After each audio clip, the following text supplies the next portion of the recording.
Un estado de shock no es algo que se produce únicamente cuando nos pasa algo malo, sino también cuando perdemos nuestra narrativa o nuestra historia, cuando nos desorientamos. Lo que nos mantiene orientados, alerta y a salvo del shock es nuestra historia. Una época de crisis como la que estamos viviendo es ideal para pensar en la historia, en la continuidad, en las raíces. Es un buen momento para situarnos en la historia de la lucha humana. La doctrina del shock.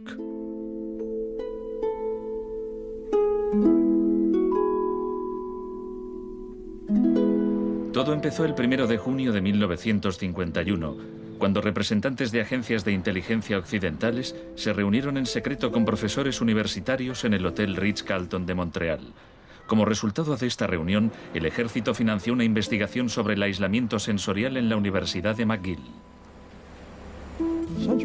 El aislamiento sensorial es una forma de producir una monotonía extrema. Provoca una reducción de la capacidad crítica, nubla la mente y el sujeto se queja de que ni siquiera puede fantasear.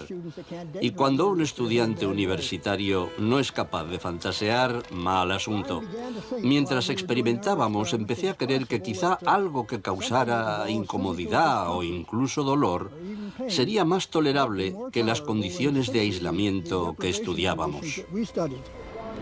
Hebb decidió dejar de trabajar en la investigación.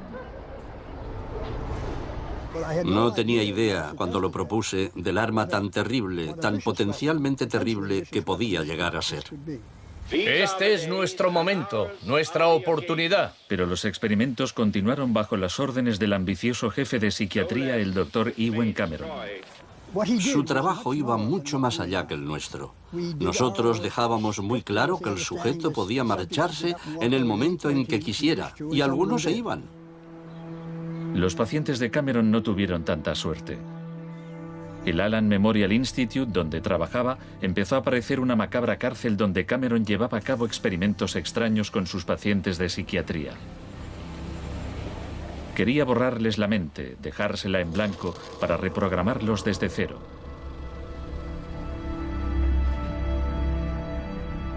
Janine Huart, una joven madre de 4 hijos, padecía una depresión posparto. Me entraban escalofríos cuando me decían: mañana te toca tratamiento de electrochoque. Me estremecía, me daba mucho miedo.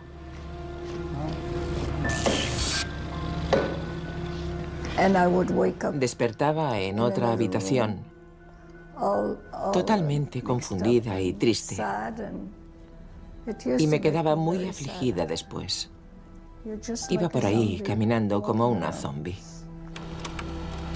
Cameron combinaba los electrochoques con las curas de sueño y la repetición de mensajes grabados. Decía: Janine, Janine, estás rehuyendo tus responsabilidades. No quieres cuidar de tu marido ni de tus hijos. Lo repetía una y otra vez. Suena como si la interrogaran. Sí, como si me interrogaran, pero ¿con qué objeto? La CIA no tardó en poner en práctica los hallazgos de Cameron. Muchas de sus técnicas figuran en el manual Kubark de interrogatorios para el contraespionaje. He aquí unos fragmentos.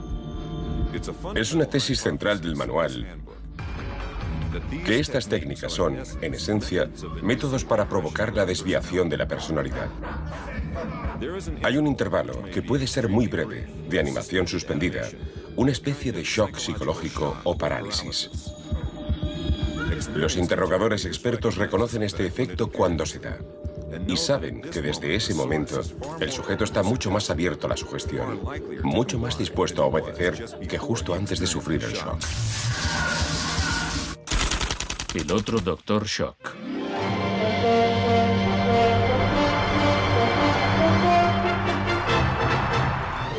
En la misma época en que Ewen Cameron realizaba sus experimentos en Montreal, un partidario de otro tipo de shock trabajaba no muy lejos de allí.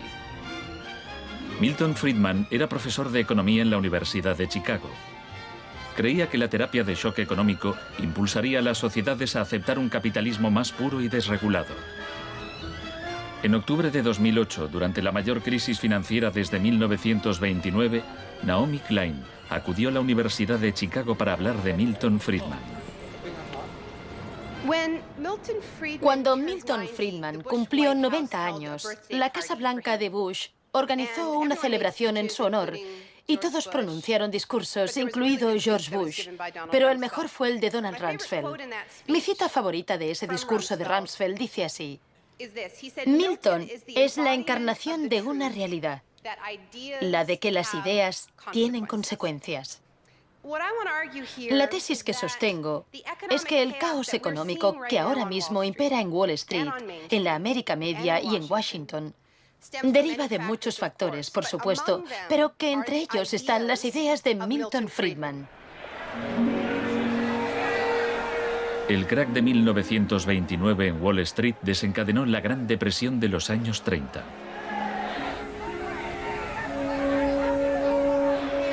En la base de las tesis de Friedman estaba su oposición a la política del New Deal anunciada por el presidente Franklin Roosevelt en su discurso de investidura. Nuestra prioridad es conseguir que la gente tenga trabajo. No es un problema insoluble si lo abordamos de forma inteligente y con valentía.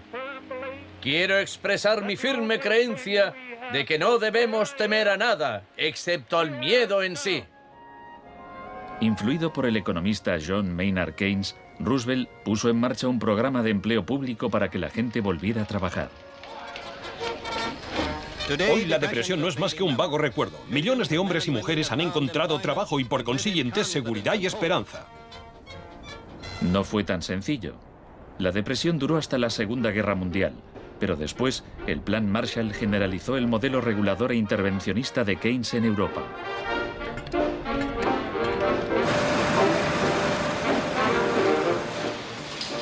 Sus principios gozaron de gran aceptación, aunque no por parte del Departamento de Economía de la Universidad de Chicago. Milton Friedman, desde esta universidad, libró una guerra contra el New Deal. Friedman era miembro de un grupo llamado Sociedad Mont Pelerin, dirigida por el economista Friedrich von Hayek. Creían que si el gobierno dejaba de prestar servicios y de regular los mercados, los problemas de la economía se resolverían solos. En los 50 los consideraban bichos raros, pero en los últimos 30 años sus ideas se han convertido en la doctrina económica dominante. La tesis de la doctrina del shock es que nos han contado un cuento sobre cómo estas medidas radicales han triunfado en el mundo, que no se han propagado de la mano de la libertad y la democracia, sino que han requerido shocks, crisis y estados de emergencia. Milton Friedman entendía la utilidad de las crisis. Solo una crisis, real o percibida, produce auténticos cambios. Cuando esa crisis sobreviene, las medidas que se toman dependen de las ideas que flotan en el ambiente. Primera puesta a prueba, Chile. Fue en Chile donde los seguidores de Friedman aprendieron a explotar un shock o crisis a gran escala. Por lo general, los voceros del neoliberalismo, los publicistas oficiales, ni siquiera mencionan a Chile. Empiezan a contar la historia a partir de Thatcher y Reagan, porque eso queda mucho mejor. En los años 50 y 60, las medidas progresistas de desarrollo en Chile eran un modelo para la zona. El gobierno invertía en salud, educación e industria. Las empresas estadounidenses temían por sus inversiones. Como respuesta, el Departamento de Estado comenzó a becar a estudiantes de Chile y el resto de Sudamérica para que estudiaran economía de libre mercado con Milton Friedman. La Universidad de Chicago tenía un convenio con la Universidad Católica de Chile que permitía a muchos chilenos venir a Chicago, donde les impartíamos formación y se doctoraban. Los estudiantes regresaban a Chile a dar clases. El Departamento de Economía de la Universidad Católica en Santiago se convirtió en una mini escuela de Chicago. Arnold Harberger, el economista que dirigía el programa, se describía como misionero totalmente entregado. En 1970, la Unidad Popular de Salvador Allende ganó las elecciones con un programa que proponía nacionalizar grandes sectores de la economía. La compañía de teléfonos pertenecía en su mayor parte a la empresa estadounidense ITT, que encabezó los intentos de evitar que Allende fuera presidente. Contaba con el apoyo de Richard Nixon en la Casa Blanca. Yo no estuve allí, pero puedo decirle lo que sabemos con certeza en la actualidad. Él encargó a la CIA que impidiera que Allende asumiese la presidencia e intentaron convencerme de que instigara al ejército chileno cuando Allende resultó elegido. A pesar de las maniobras de la CIA, Allende juró el cargo de presidente.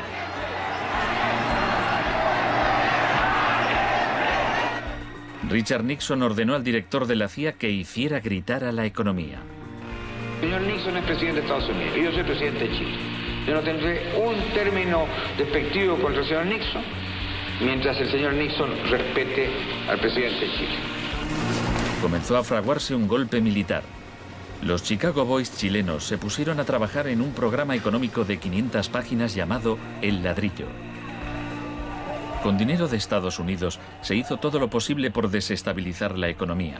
Se declaró una huelga de camioneros que paralizó fábricas y tiendas. Hubo un golpe de Estado fallido el 29 de junio de 1973. Después, el 11 de septiembre, bajo el mando del general Pinochet, el ejército asaltó el Palacio Presidencial. El shock de la guerra. Chile había disfrutado durante 41 años ininterrumpidos de un régimen democrático que estaba siendo derrocado por medio de la violencia. Para Pinochet y sus partidarios el golpe era una guerra, y desde luego estaba concebido para parecerlo. Fue el precursor chileno de la doctrina militar de shock y pavor.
Fuerzas Armadas y de Orden, solo bajo la inspiración patriótica de sacar al país del caos que en forma aguda lo estaba precipitando el gobierno marxista de Salvador Allende. Los Chicago Boys entregaron a Pinochet el ladrillo, su plan económico.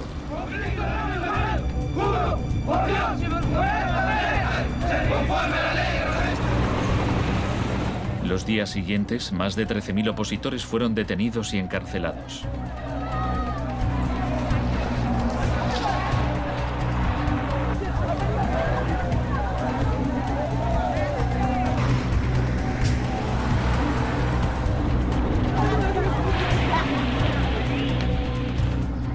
Recluyeron a miles de presos en el Estadio Nacional y a muchos los torturaron.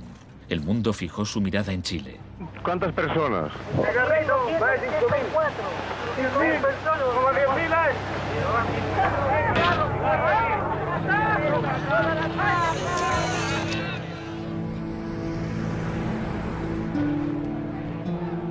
A principios de noviembre liberaron a 5.000 presos. A los 900 que quedaron los trasladaron a otros centros de detención.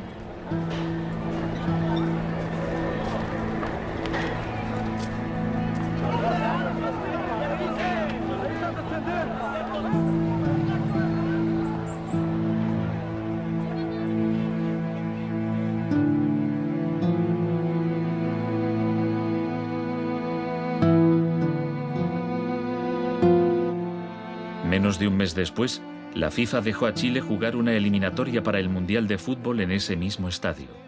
Su rival, la Unión Soviética, se negó a jugar allí, así que se permitió a Chile marcar en portería vacía y clasificarse para el Mundial de 1974. Porque fueron tocando sin adversarios al otro lado. El shock económico. Aprovechando el estado de shock de la población, Pinochet impuso las medidas recomendadas por los Chicago Boys, suprimió el control de precios, privatizó empresas estatales, eliminó aranceles de importación y redujo el gasto público. Más tarde, Friedman reconoció abiertamente la importancia del experimento chileno.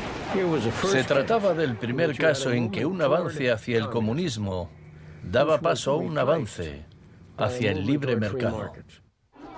No dio resultado. Al cabo de un año había una inflación del 375% anual, la más alta del mundo. Así que en marzo de 1975, Arnold Harberger y Milton Friedman volaron a Santiago. Empleó una expresión que nunca se había utilizado en el contexto de una crisis económica mundial. Exigió un tratamiento de shock. Dijo que él era como un médico que iba a ayudar a un país asolado por una epidemia y simplemente recetaba el remedio. Friedman escribió que el general Pinochet se mostraba receptivo a la idea de un tratamiento de shock, aunque era evidente que le preocupaba el paro temporal que podía causar.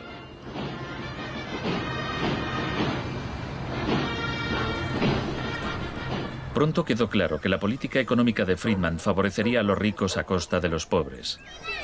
Se calculaba que una familia que intentara subsistir con el salario mínimo tendría que gastar el 74% de sus ingresos en pan. Viajar en autobús o beber leche se había convertido en un lujo.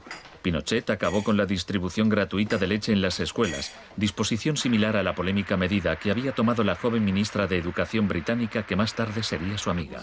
¿Me siento aquí? Gracias. Muchas gracias. Para poder imponer estas políticas económicas, había que sembrar el miedo hacia un enemigo. Tampoco creo yo que se haya triunfado totalmente sobre el marxismo. El marxismo es como un fantasma. Cuesta mucho tomarlo. Mejor dicho, no se puede tomar.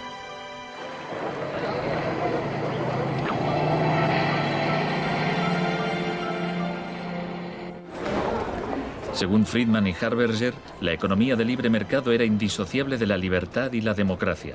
Pero en Chile, donde sus ideas se estaban aplicando en el contexto de una dictadura militar, no era así. Muchos latinoamericanos veían una relación directa entre los shocks económicos que empobrecían a millones de personas y las torturas infligidas a quienes creían en una sociedad distinta. Orlando Letelier era uno de ellos. Letelier había sido embajador de Allende en Washington. Pasó un año en una de las cárceles de Pinochet antes de exiliarse en Estados Unidos. En 1976, Letelier escribió: el plan económico tenía que imponerse por la fuerza, y en Chile esto solo podía conseguirse por medio de miles de asesinatos, el establecimiento de campos de concentración por todo el país y el encarcelamiento de más de 100.000 personas en 3 años.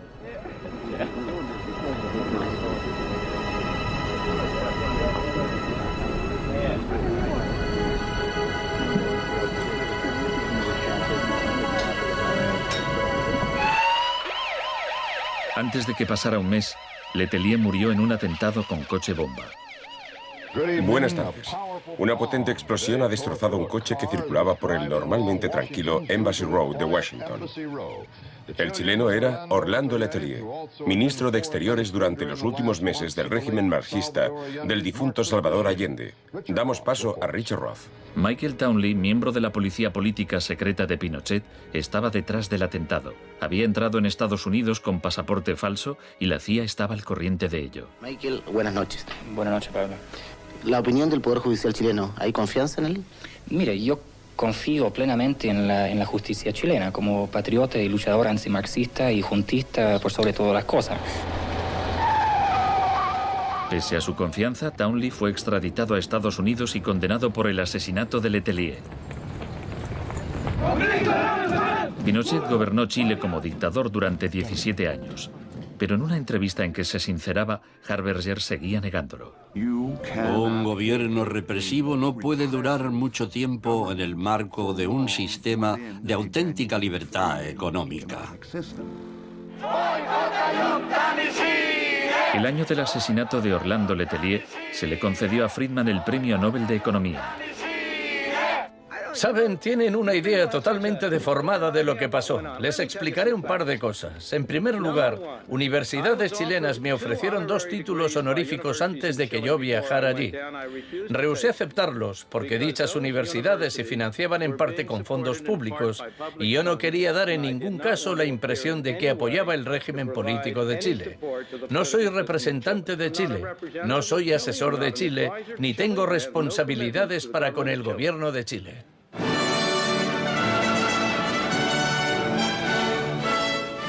Y ahora le cedo la palabra al profesor Milton Friedman.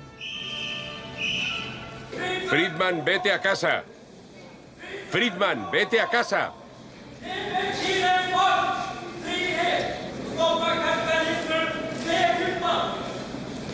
Lamento este incidente. Podría haber sido peor.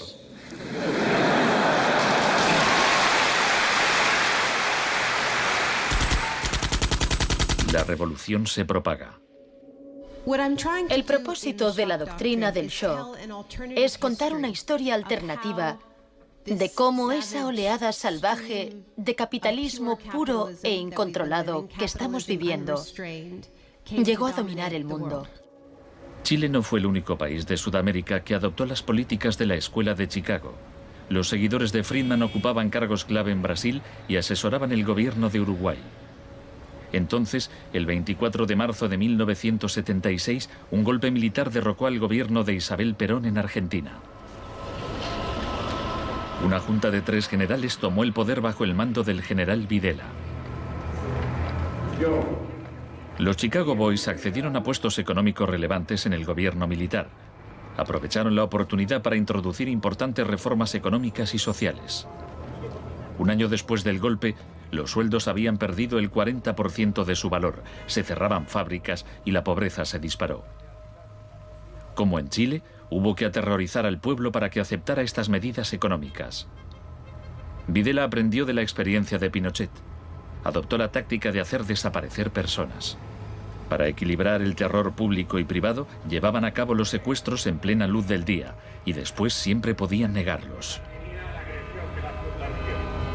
Fue necesario cumplimiento de la misión que la nación le tiene asignada, articular la defensa de la sociedad argentina.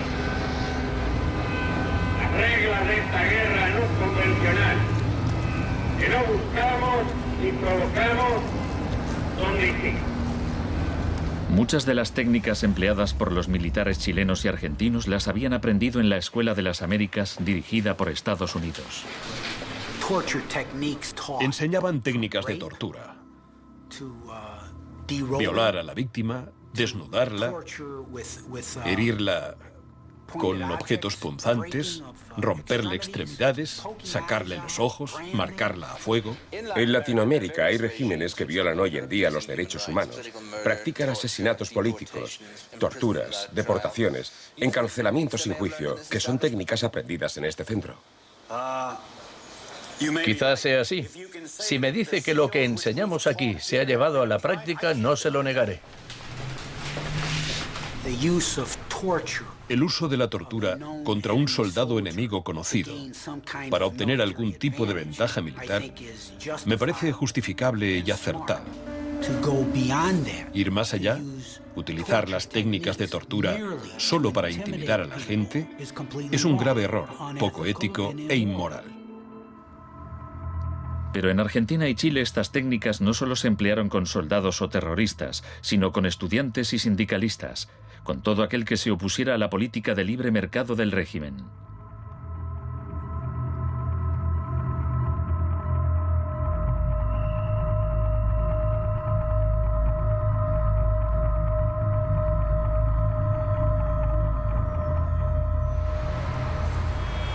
En 1978, la Junta de Argentina fue anfitriona del Mundial de Fútbol.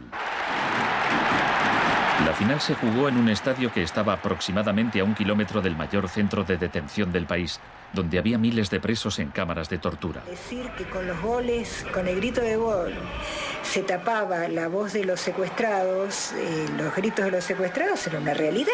Organización extraordinaria, miles y miles de banderas, miles y miles de gargantas enronquecidas, 25 millones de argentinos que tienen un solo color, el celeste y blanco. El fútbol ha hecho el milagro del país, de este maíz maravilloso que nos siguen atacando a aquellos que... Argentina llevó su régimen de terror un paso más lejos que Chile. Entre los desaparecidos había cientos de mujeres embarazadas a quienes les permitieron dar a luz antes de asesinarlas. De todas aquellas mujeres que estaban embarazadas, les permitieron tener a sus hijos para una vez que nacieran, sacárselos. Y eso sucedió con 500. Yo soy uno de esos 500. Esos niños, muchos de los cuales fueron criados por familias afines al ejército, eran un escalofriante recordatorio del proyecto de la Junta de rehacer toda la sociedad.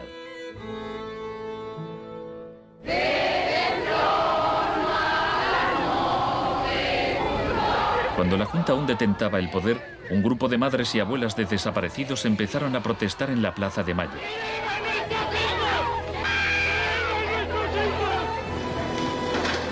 Como detectives buscaron a los niños perdidos. Tras la caída de la Junta, localizaron a algunos y los reunieron con sus familias. De vez en cuando encontraban restos. Por lo general, no encontraban nada. El general Videla fue declarado culpable de asesinato, secuestro y tortura. Señores jueces, nunca más. Se le condenó a cadena perpetua.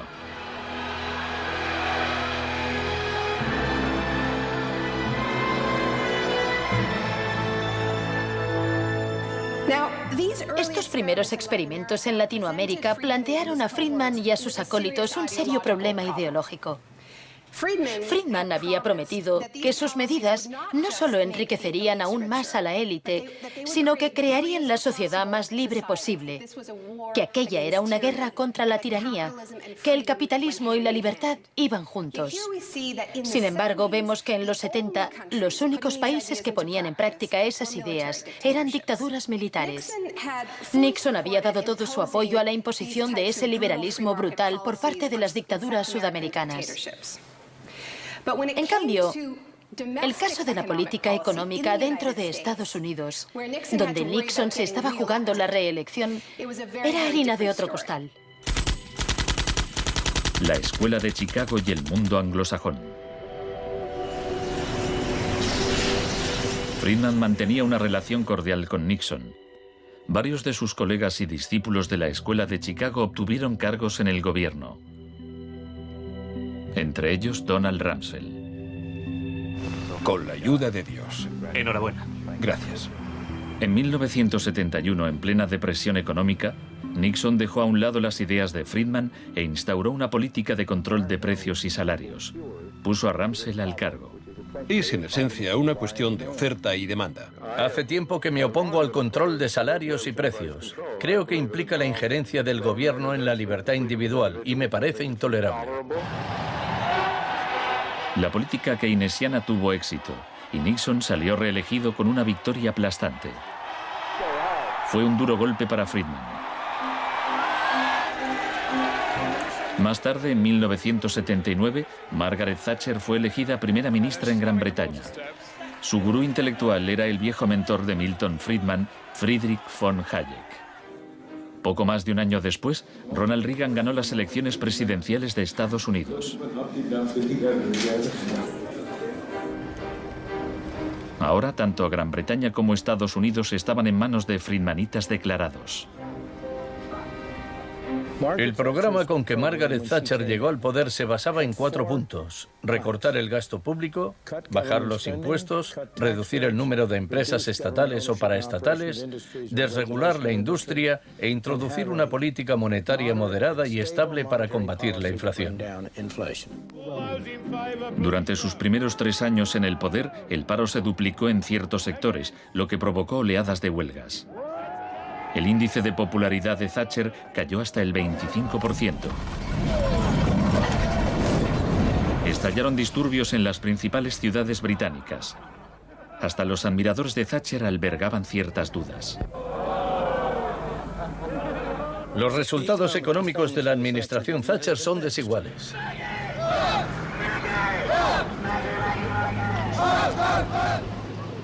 A quienes esperan ansiosos a que yo haga caso del eslogan favorito de los medios, dar vuelta atrás, solo puedo decirles una cosa: dad vuelta atrás vosotros si queréis.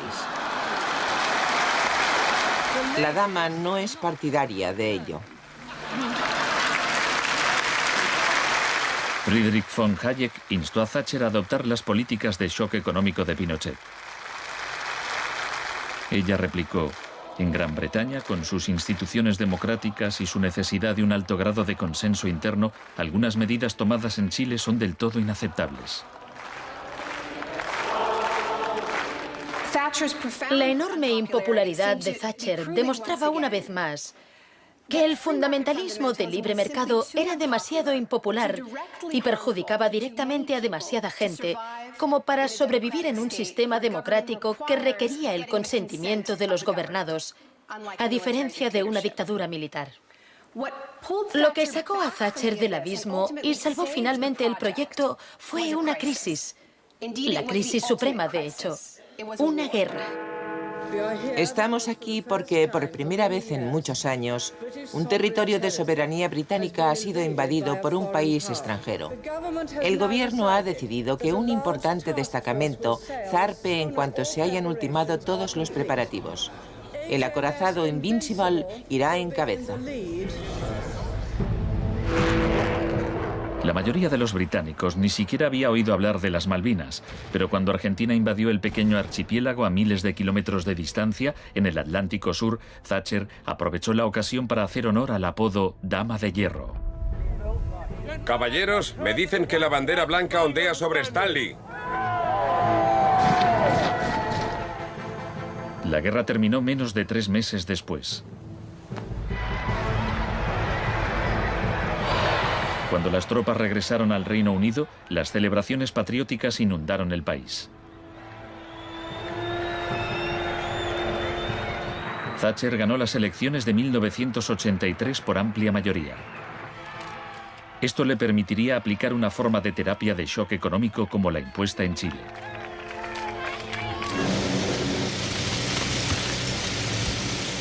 La organización de trabajadores más poderosa del país era el Sindicato Nacional de Mineros. Cuando la Junta Nacional del Carbón anunció el cierre de minas, los mineros declararon la huelga. Zonas del centro de Londres están paralizadas por miles de mineros y simpatizantes que se manifiestan por la ciudad en favor de la huelga de mineros, la más larga y feroz jamás vivida en Inglaterra desde 1926, así como la más costosa.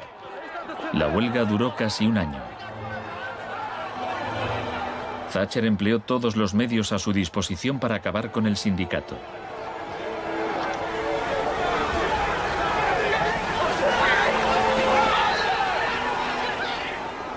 Al final, los mineros fueron derrotados. Thatcher aprovechó esta victoria para implantar la revolución de la Escuela de Chicago en su país. Una serie de anuncios vistosos promocionaba un programa de privatizaciones masivas. Thatcher vendió la industria del acero, el agua, la electricidad, el gas, el teléfono, aerolíneas, el petróleo. Privatizó las viviendas públicas, salieron a concurso los servicios municipales. En 1986 se desregularon los servicios financieros y la banca. Se le llamó el Big Bang. No hace falta que le recuerde a ninguno de los presentes que el Big Bang es solo el principio. En el Reino Unido, antes de Thatcher, un gerente general ganaba 10 veces más que el empleado medio. En 2007 ganaba más de 100 veces más.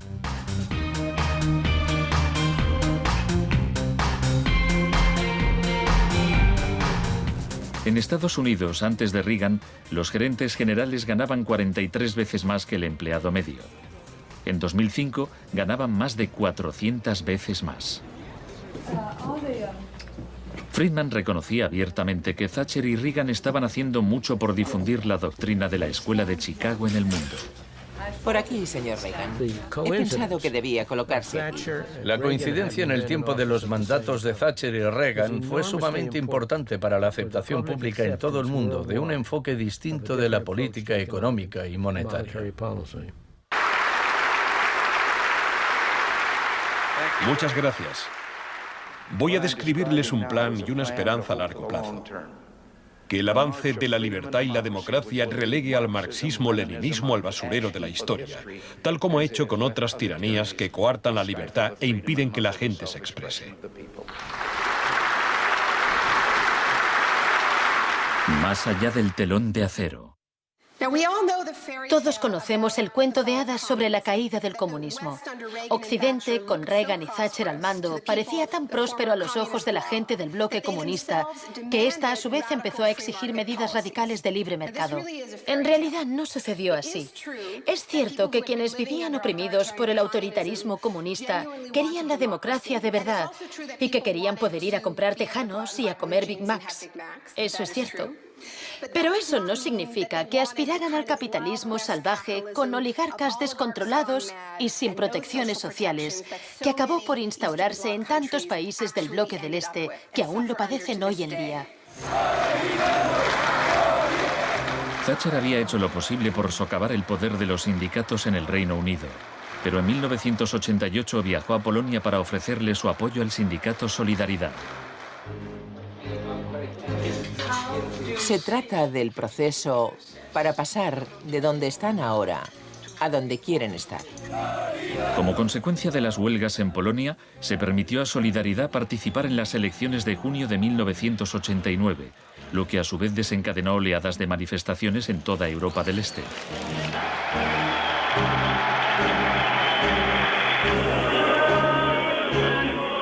En épocas anteriores, la Unión Soviética había utilizado la fuerza para aplastar los movimientos democráticos.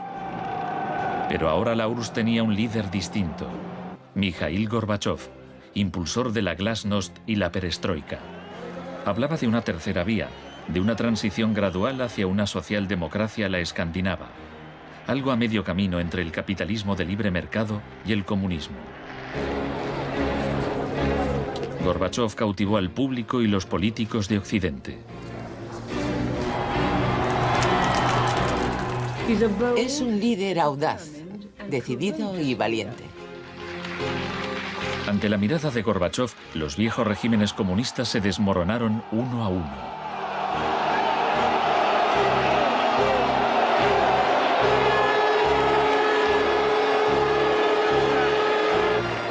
A finales de año, el símbolo más famoso de la división de Europa fue derribado.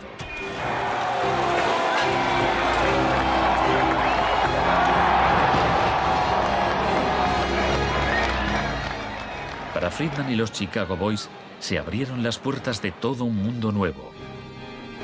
En la Unión Soviética, Gorbachov quería reformar la economía rusa poco a poco.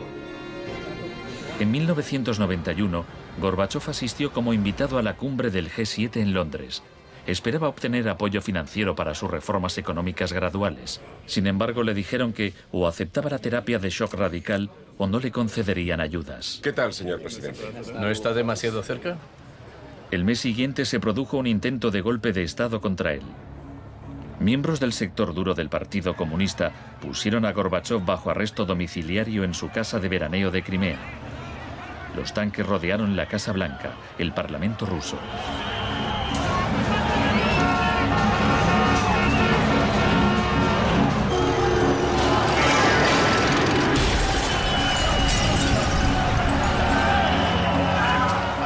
En el caos de los enfrentamientos callejeros, era evidente que, para reforzar su posición, el sector duro debía recurrir a la violencia. Estos choques entre el pueblo y las fuerzas del orden son algo nunca visto desde los tiempos lejanos de la Revolución Rusa. Hoy, cuando amanecía sobre un mar de escombros, empezaba a quedar claro que el golpe se estaba desmoronando. El edificio del Parlamento ruso estaba a salvo. El ejército no había intervenido. Y en el interior, Yeltsin tenía más poder que nunca.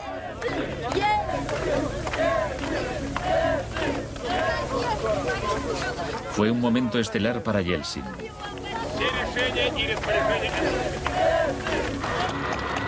Gorbachov fue puesto en libertad y regresó a Moscú, pero había perdido buena parte del poder. Aplaudo los elevados principios del pueblo ruso y también los del presidente Boris Yeltsin. En diciembre de 1991 se disolvió la Unión Soviética, un shock profundo para el pueblo ruso. Yeltsin se hizo cargo entonces de la política económica de la Federación Rusa. El libre mercado llegó a Rusia y con él el caos. La adopción de las doctrinas de la Escuela de Chicago por parte de Rusia marcó el principio de un nuevo capítulo en la cruzada por el libre mercado. Fue shock en estado puro, sin nada de terapia. Pese a los intentos oficiales por promover el capitalismo popular, lo cierto es que un puñado de empresarios amasó grandes fortunas. Se vendieron empresas estatales a precio de saldo. La prensa rusa apodó a los asesores de Yeltsin los Chicago Boys.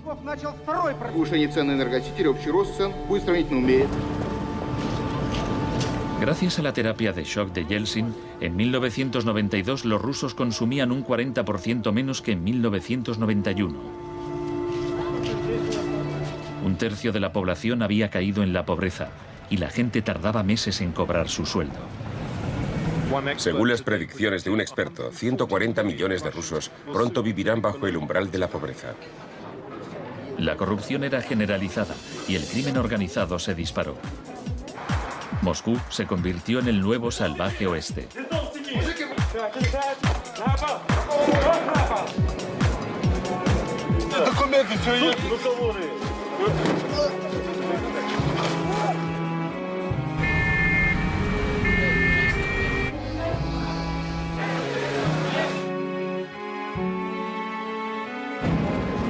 La mayoría de los rusos se oponía a que el radicalismo de los Chicago Boys se implantase en su país.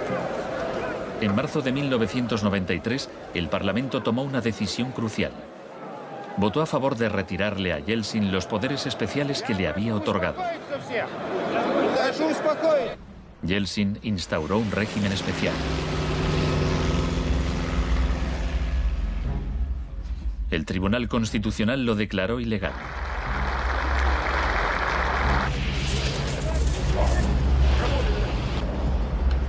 El 21 de septiembre, Yeltsin, al estilo Pinochet, disolvió el Parlamento.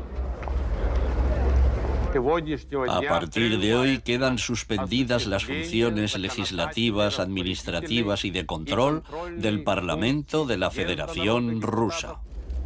Occidente puso su influencia al servicio de Yeltsin.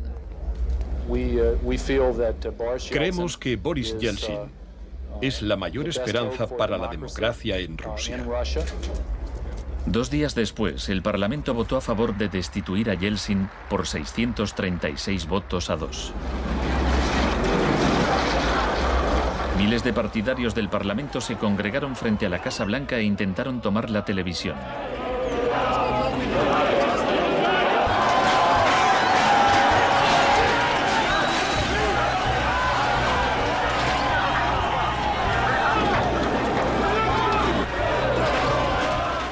Parecía que los defensores del Parlamento iban ganando. Yeltsin voló de regreso a Moscú de su casa vacacional. Esa noche, 100 manifestantes murieron en los enfrentamientos con las fuerzas de Yeltsin.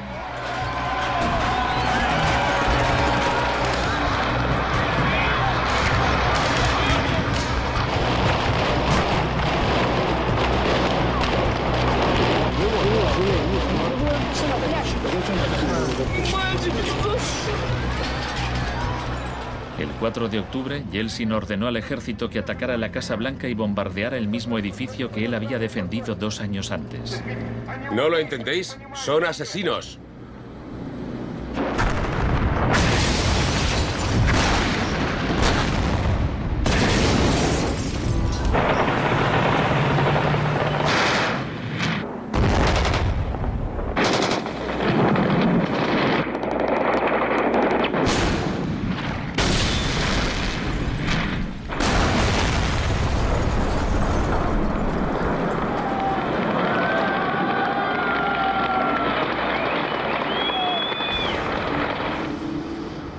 Warren Christopher, el secretario de Estado norteamericano, dijo: Estados Unidos no suele apoyar la suspensión de parlamentos, pero corren tiempos excepcionales.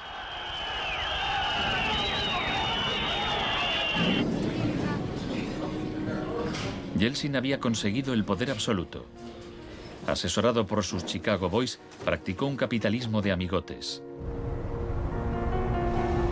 Se pusieron a la venta más industrias estatales, y así nació una nueva clase de empresarios multimillonarios con influencia política, los oligarcas. En 1998, el 80% de las granjas rusas estaba en quiebra y 70.000 fábricas estatales habían cerrado. En 8 años, el número de pobres había aumentado en 72 millones, mientras Moscú pasaba a ser la ciudad del mundo con más multimillonarios.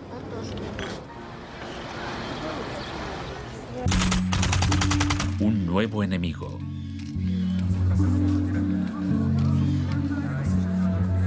Buenas tardes, gracias por venir. Es un honor para mí anunciarles que voy a proponer a Donald Rumsfeld como secretario de Defensa. Estoy deseando servir de nuevo a mi país. Rumsfeld ya había sido secretario de Defensa en el gobierno de Gerald Ford. En ese entonces, el enemigo a temer era la Unión Soviética. No afirmo que nos estén invadiendo los rusos, sino sus tendencias. No digo que midan 3 metros, sino que medían 1,60 m, ahora 1,80 m y siguen creciendo. Ahora había un nuevo enemigo más cerca de casa. El 10 de septiembre de 2001, Rumsfeld expuso en un discurso sus planes para privatizar parte del ejército de Estados Unidos. Milton Friedman se habría sentido orgulloso. Decía: hoy hablaré de un adversario que representa una amenaza, una grave amenaza para la seguridad de Estados Unidos. Dicho adversario es uno de los últimos bastiones de la planificación central. Gobierna a golpe de planes quinquenales. Podría parecer que este adversario es la antigua Unión Soviética, pero ese enemigo ya no existe. Tenemos a este adversario mucho más cerca. Es la burocracia del Pentágono. Hoy le declaramos la guerra a la burocracia. Al día siguiente, el vuelo 77 de American Airlines se estrelló en el Pentágono y mató a 184 personas.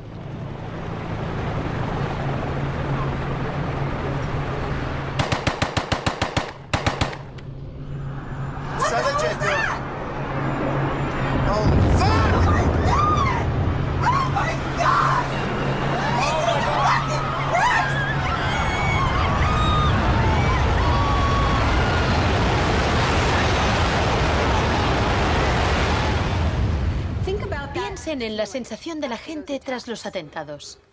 ¿Quién es esa gente? ¿De dónde son? ¿Por qué nos odian? Se produjo una rotura de esquemas colectiva.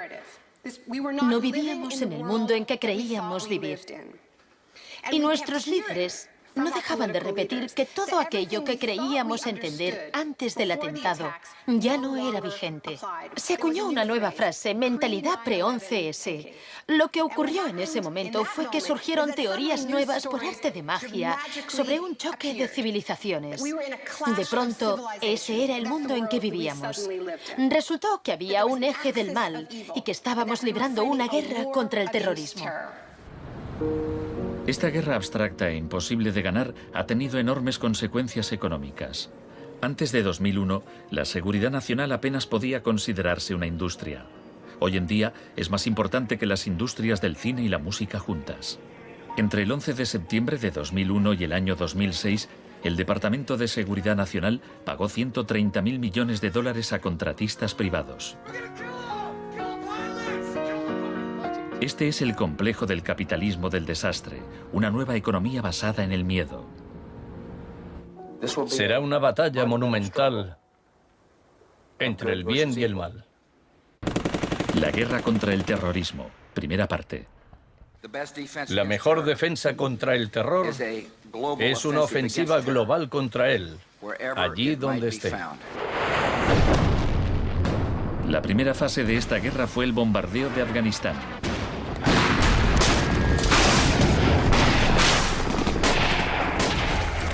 El gobierno talibán fue derrocado rápidamente. La posguerra resultó más complicada.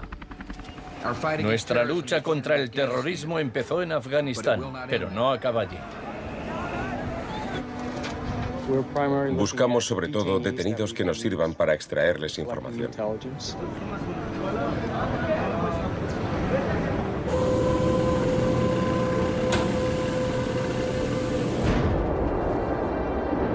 En Guantánamo, las fuerzas estadounidenses pusieron en práctica por primera vez las técnicas del manual Kubark de forma explícita y pública.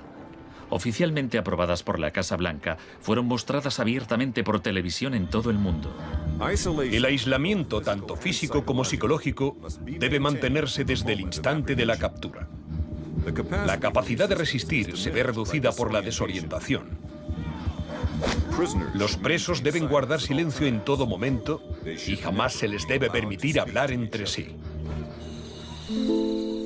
3 de los presos, Asif Iqbal, Rual Ahmed y Shafiq Rasul, eran de Tipton, Inglaterra. Pasaron más de 2 años en Guantánamo antes de que los liberasen sin cargos. No te dejaban hablar con nadie, ni hacer nada, ni estar de pie. Te obligaban a pasarte todo el rato ahí sentado. Yo pensaba, ¿qué demonios está pasando? ¿Dónde estoy? ¿Pasaremos aquí el resto de nuestra vida? ¿Podremos regresar a casa, volver a ver a nuestra familia? De los 779 presos retenidos en la bahía de Guantánamo, solo 3 han sido condenados por algún delito.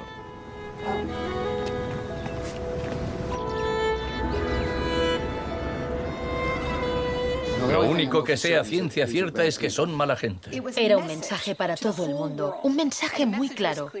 Esto es lo que te pasa si te interpones en nuestro camino. La guerra contra el terrorismo, segunda parte. La guerra contra el terrorismo no se libra contra un solo hombre o contra un solo país. Se alegaron muchas justificaciones para la invasión de Irak. Pero si Estados Unidos realmente hubiera querido invadir un país que presuntamente albergaba a líderes de Al-Qaeda, tenía armas nucleares y vendía tecnología nuclear a otros países, Pakistán habría sido la opción más obvia. Tenía contactos estrechos con los talibán y el poder estaba en manos de un dictador militar.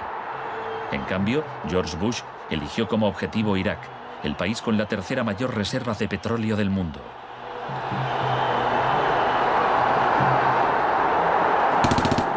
La guerra como tortura de masas.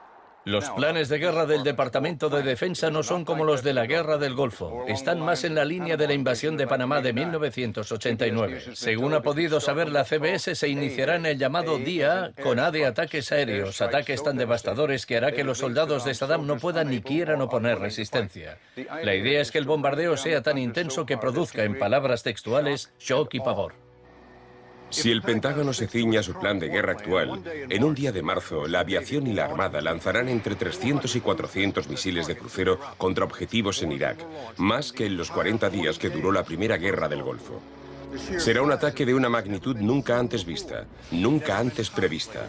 Harlan Ullman es uno de los artífices del concepto shock y pavor, que consiste en lanzar un gran número de bombas guiadas de precisión.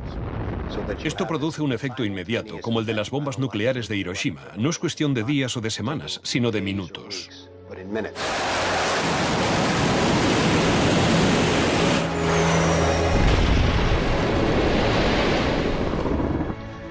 Además, paralizas la ciudad, es decir, la dejas sin energía ni agua y lanzas una campaña implacable de desgaste, de modo que al cabo de 2, 3, 4 o 5 días, ellos quedan agotados física, emocional y psicológicamente. Anoche una zona de 1 milla cuadrada del centro de Bagdad parecía el infierno en la tierra. Durante la primera oleada de bombardeos, los ciudadanos de Bagdad sufrieron una versión del aislamiento sensorial descrito en el manual Kubark.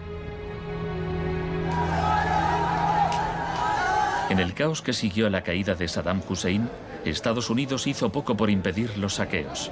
Algunos cargos del gobierno incluso los consideraban un punto de partida para desmantelar el Estado iraquí. John Agresto, encargado de reorganizar la educación superior, veía el saqueo de escuelas como una oportunidad para empezar de cero. De hecho, antes de las sanciones, Irak tenía el mejor sistema educativo de la región y una tasa de alfabetización del 89%. En cambio, en Nuevo México, estado natal de Agresto, el 46% de los ciudadanos eran analfabetos funcionales. En Irak se aplicaron 3 formas de shock distintas que actuaban a la vez y se complementaban entre sí. Estaba el shock de la guerra, seguido de inmediato por la terapia de shock económico impuesta por Paul Bremer. Y como la resistencia a esa transformación económica, a ese shock económico rápido iba en aumento, se aplicó el shock de la represión y la tortura. 3 clases de shock distintas. El shock económico.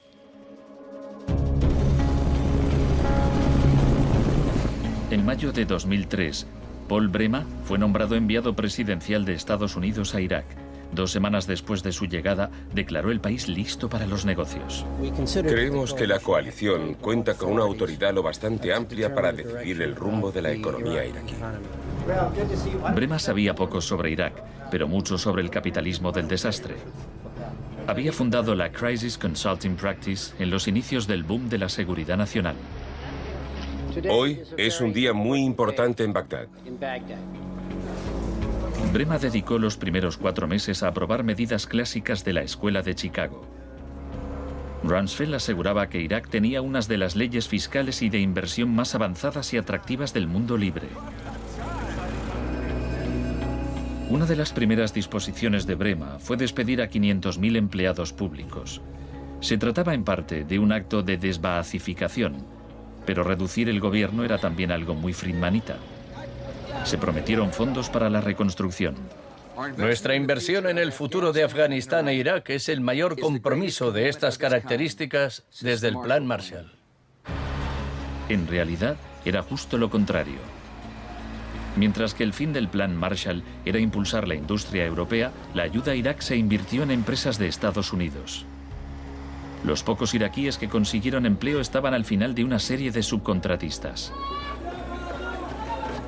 Creative Associates se hizo con contratos por valor de $100 millones para esbozar el programa de estudios e imprimir libros de texto para el sistema educativo. La consultora en gestión y tecnología Bearing Point obtuvo contratos por valor de $240 millones para implantar un sistema de libre mercado en Irak.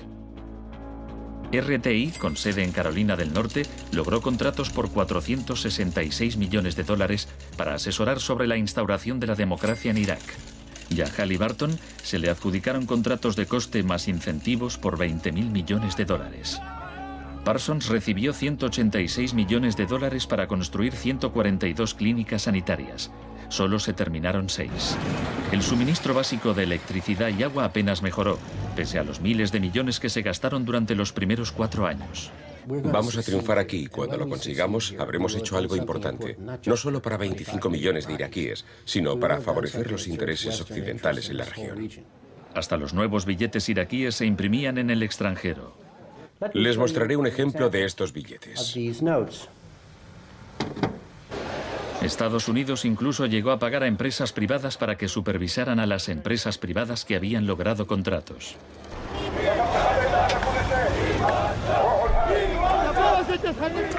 Estuve en Bagdad en 2004, cuando empezaban a cometerse atentados con frecuencia. De hecho, la noche en que llegué, una bomba estalló muy cerca del hotel. Pero lo que más me impactó entonces fue que, a pesar de la violencia y del caos, los iraquíes salieron a la calle a protestar al día siguiente. 19 muertos y 100 heridos en Nayaf. Lo que pedían en esa época era elecciones, tener voz y voto en el desarrollo de la era post-Saddam. En los primeros días de la ocupación, las protestas eran pacíficas, pero a medida que pasaba el tiempo, como las protestas no daban resultado, cada vez más iraquíes se unían a la resistencia armada.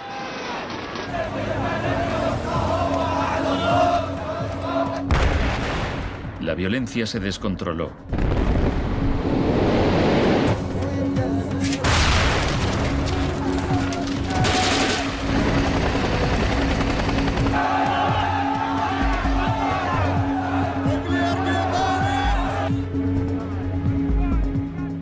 Como había ocurrido en Sudamérica 3 décadas antes, se dejaban cuerpos en la cuneta a modo de advertencia. Eran los desaparecidos de Irak.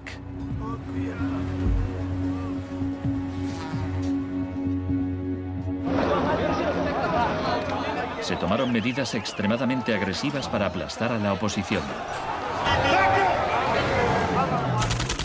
El shock de la represión.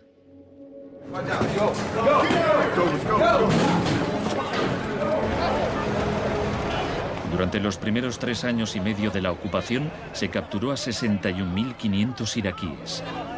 En la primavera de 2007, 19.000 seguían detenidos. En prisión los interrogaban con técnicas derivadas de las que ideó la CIA, basándose en los experimentos realizados por Ewen Cameron en los años 50.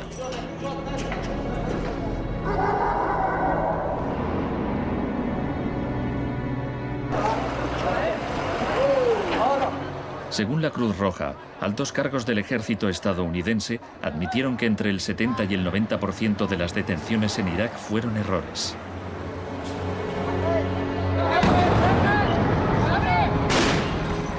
Aunque el caos que reina en el país parezca un fracaso de la terapia de shock, en Irak el capitalismo del desastre ha florecido.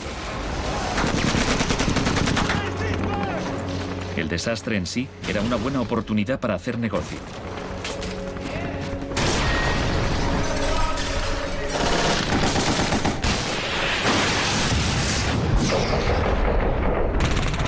El negocio de la guerra.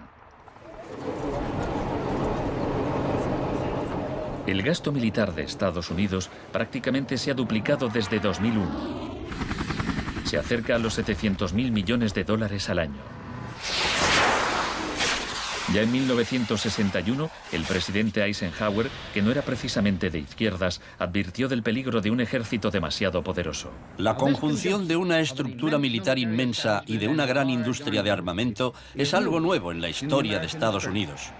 Debemos precavernos contra una adquisición de influencia injustificada, deliberada o no, por parte del complejo industrial militar. No debemos permitir jamás que esa combinación suponga un riesgo para nuestras libertades o nuestros procesos democráticos. La guerra de Irak ha sido el conflicto más privatizado de la historia contemporánea. La zona verde de Bagdad es una versión extrema de lo que está pasando en todo el mundo. Se trata de una zona privada y segura, protegida del caos exterior.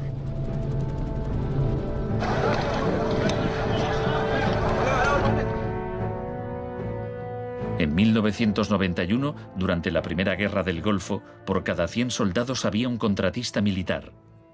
En 2003, cuando empezó la guerra de Irak, por cada 100 soldados había 10 contratistas. En 2006, por cada 100 soldados había 33 contratistas. Un año después, por cada 100 soldados había 70 contratistas. En julio de 2007 había más contratistas que soldados en Irak. Esto iba incluso más lejos de lo que Milton Friedman se había atrevido a soñar. Lo único que no privatizaría son las Fuerzas Armadas, los tribunales y algunas carreteras y autopistas. Una de las empresas contratadas más relevantes era Blackwater USA. Durante la batalla de abril de 2004 en Nayaf, Blackwater asumió el mando de los marines estadounidenses. Docenas de iraquíes murieron durante la operación. Estados Unidos había blindado las empresas privadas contra las leyes iraquíes, por lo que éstas funcionaban en un vacío legal, un poco como Guantánamo. Le pregunté al secretario de Defensa hace un par de meses bajo qué se rige. El señor Rumsfeld... Iba a preguntárselo yo. Siga.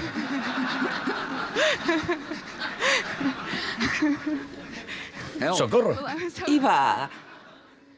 Del mismo modo que la terapia de shock de Cameron dejaba a los pacientes confundidos y deshechos, los múltiples shocks infligidos a Irak redujeron al país a un estado de anarquía y violencia sectaria. En la época en que ejecutaron a Saddam, en 2006, morían 1000 iraquíes por semana.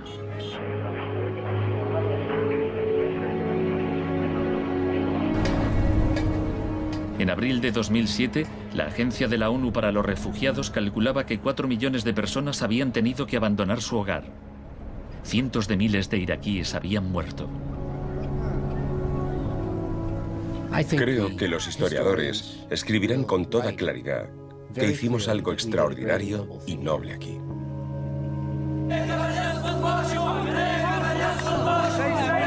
Esta es una manifestación contra el terrorismo americano. Los americanos arrestan y matan a mujeres y niños, insultan a los ancianos y matan a los jóvenes. América es terrorismo, América es terrorismo.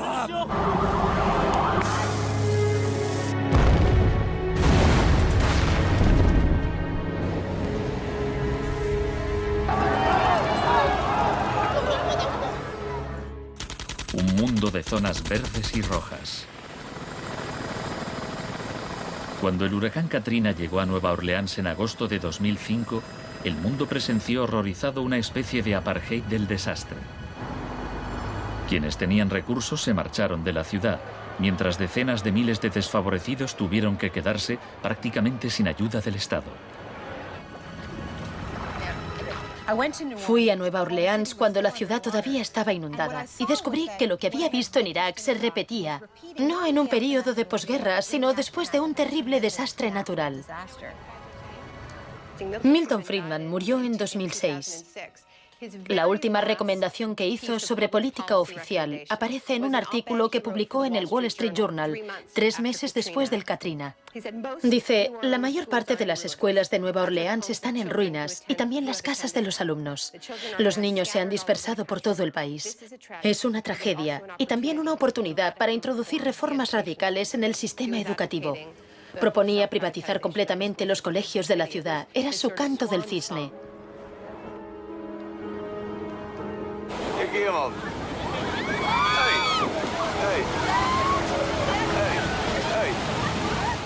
Fui testigo de un proceso similar en Sri Lanka, en los días que siguieron al tsunami de 2004. A gente que había vivido en la costa desde hacía generaciones se le impidió volver a fin de poder privatizar los terrenos y venderlos a hoteles de lujo.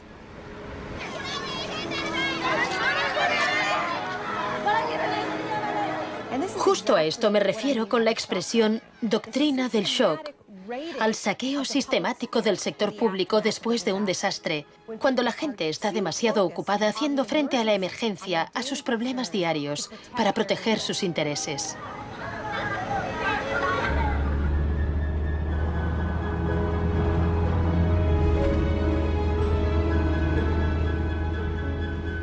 Tal vez el primer acto de resistencia sea negarnos a impedir que borren la memoria colectiva. En 2008, Naomi Klein visitó Villa Grimaldi con Isabel Morel, viuda de Orlando Letelier. Villa Grimaldi es un monumento a la crueldad del régimen de Pinochet y a su posterior derrota. Villa Grimaldi fue el principal centro de tortura mientras se buscaba implementar la política de shock económico. Esta es la que tú señalas en el libro como las casas de uno por uno donde estaban los detenidos en Villa Grimaldi. No le tenía ningún cariño a Pinochet, pero considero que fue nuestro maestro en muchos sentidos. Aprendimos qué era el mal.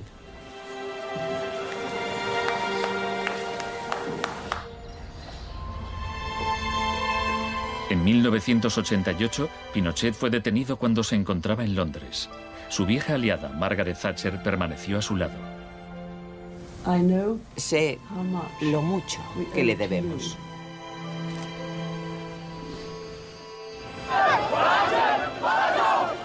Hicieron falta 30 años para que el experimento económico que Pinochet fue el primero en probar diera la vuelta al mundo hasta Irak. Aún así, las similitudes entre pasado y presente son asombrosas. Entre los campos de concentración de Pinochet y el centro de detención de Bush en Guantánamo. entre los desaparecidos de Chile y los de Irak,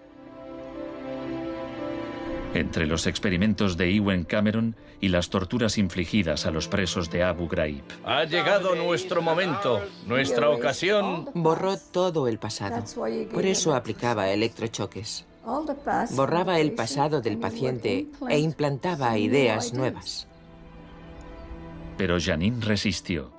En 1988, la CIA accedió a indemnizar a Janine y a otras víctimas de los experimentos de Ewen Cameron. Janine, ¿estás orgullosa de que, aunque intentaron hundirte, tú has luchado con todas tus fuerzas y has vencido? En cierto modo, sí. En cierto modo. Porque creo que todavía me queda una pizca de fuerza de voluntad. Es muy difícil luchar contra un gobierno. La gente me decía: Janine, no puedes luchar contra el gobierno, no te das cuenta, son muy poderosos. Pero yo tenía fe en que ganaría. El fin de una era. Los mercados no regulados son volátiles por naturaleza. Las burbujas se inflan y al final estallan inevitablemente. Tras la desregulación del Big Bang, en los 80, se han producido varios shocks económicos. En 1987 hubo un lunes negro.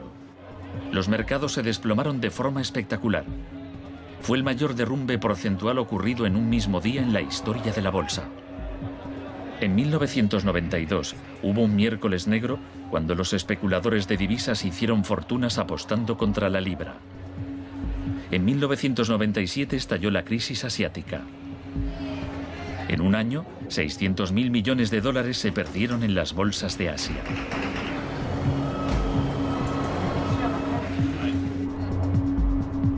Y finalmente, en septiembre de 2008, los mercados financieros implosionaron. El mercado no está funcionando correctamente. Ha habido una pérdida generalizada de confianza.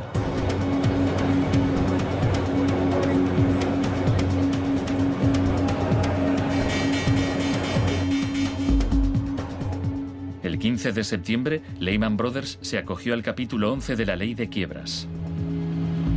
Solo una semana después, se anunció que los empleados de sus oficinas en Nueva York cobrarían 2.500 millones de dólares en primas. Se calcula que empresas de Wall Street pagaron 18.400 millones en primas el año del crack.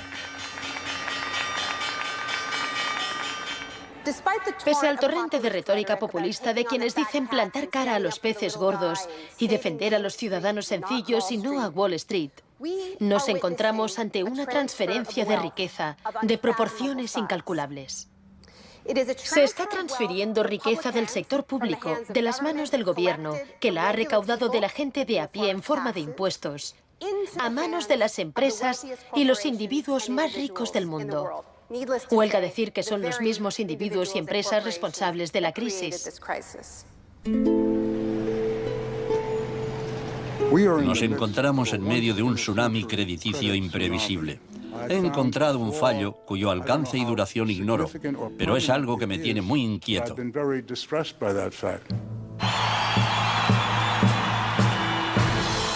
Estados Unidos, la crisis financiera propició la victoria de Obama.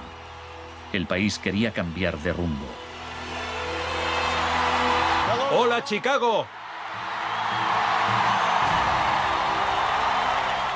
Esta crisis está claramente considerada por casi todo el mundo un resultado directo de esta ideología concreta de la desregularización y la privatización. La magnitud de la crisis abre una puerta a la esperanza. La doctrina del shock, como estrategia, solo funciona si no sabemos que existe. Lo que me parece más esperanzador de la crisis económica actual es que esta táctica se está desgastando, pues el factor sorpresa ha desaparecido. Los tenemos calados y ya no nos engañan. Nos estamos volviendo a prueba de shocks. La última vez que el mundo sufrió una crisis financiera tan grave como esta, la gente abrazó las medidas keynesianas del New Deal. Quiero expresar mi firme creencia de que no debemos temer a nada, excepto el miedo mismo. Más de 1 millón de personas se desplazó a Washington para asistir al discurso de investidura de Obama. Muchos periodistas lo compararon con Franklin Roosevelt. Últimamente se han trazado muchos paralelismos entre Obama y Franklin Delano Roosevelt. Así que hablaré un poco de este último. Les contaré una anécdota estupenda que podría ser inventada sobre cuando lo visitaban representantes de sindicatos u organizaciones progresistas y le proponían medidas nuevas y avanzadas para que las incluyese en el New Deal. Él los escuchaba con atención y al final decía: ahora salid ahí fuera y obligadme a hacerlo. Y ellos así lo hacían. En 1937, año clave para el New Deal, ¿saben cuántas huelgas se declararon en Estados Unidos? 4.740 huelgas que duraban un promedio de 20 días. ¿Saben cuántas huelgas hubo en 2007? 2. 21. En fin, la otra razón para recordar esta historia de la lucha social es que nos dice algo muy importante, algo que debemos recordar en estos momentos en que nos jugamos tanto. Nos enseña que si queremos políticas contra la crisis que hagan de este mundo un sitio más sano, justo y pacífico, tendremos que salir ahí fuera y obligarlos. Gracias.